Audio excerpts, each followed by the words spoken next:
Lorsque j'ai goûté pour la première fois à l'amour de Dieu qui s'est manifesté à moi au moment où il a effacé tous mes péchés, qui était le résultat de la vie que je menais, étant loin de Dieu. Et cela avait pour conséquence que j'avais un mal-être en moi qui était très profond et qui me conduisait à la mort.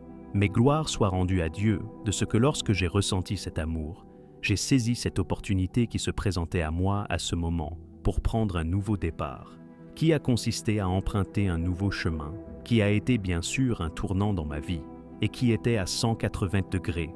À ce moment, j'ai ressenti que c'était l'œuvre qui avait été accomplie par Jésus qui me permettait de parler avec Dieu comme étant mon Père. Et j'ai donc saisi cette occasion qui se présentait à moi et qui me proposait de changer de vie pour lui donner plus de sens. Depuis, je ne cours plus derrière les plaisirs que le monde offre et je ne me laisse plus être dominé par l'esprit qui gouverne ce monde.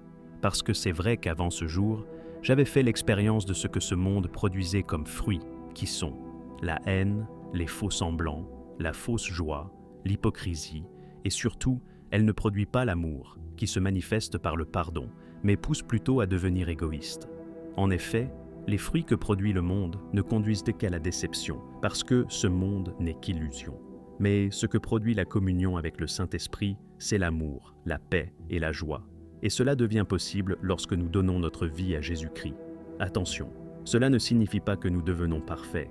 Pas du tout, mais à partir du moment où nous acceptons de nous engager par le baptême pour devenir un disciple de Jésus-Christ, notre vie ne nous appartient plus, parce que nous ne voulons plus attrister Dieu, qui a envoyé son Fils mourir sur une croix, ceci afin de nous réconcilier avec lui en devenant ses enfants. Et donc, nous ne pouvons plus faire ce que nous voulons. Et c'est pour cela que nous plaçons notre vie sous son contrôle, sous sa discipline, et cela est rendu possible parce que le Saint-Esprit habite dans nos cœurs. Et ce que je lui demande, c'est de m'aider à ne pas endurcir mon cœur lorsqu'il me montre que je l'ai attristé. Seigneur, vraiment, je te demande de m'aider à rester petit devant toi et devant mes frères, et de me soumettre à tes directives. À toi la gloire, Père, au nom de Jésus-Christ, ton Fils bien-aimé, mon Seigneur, par qui j'ai reçu la vie éternelle.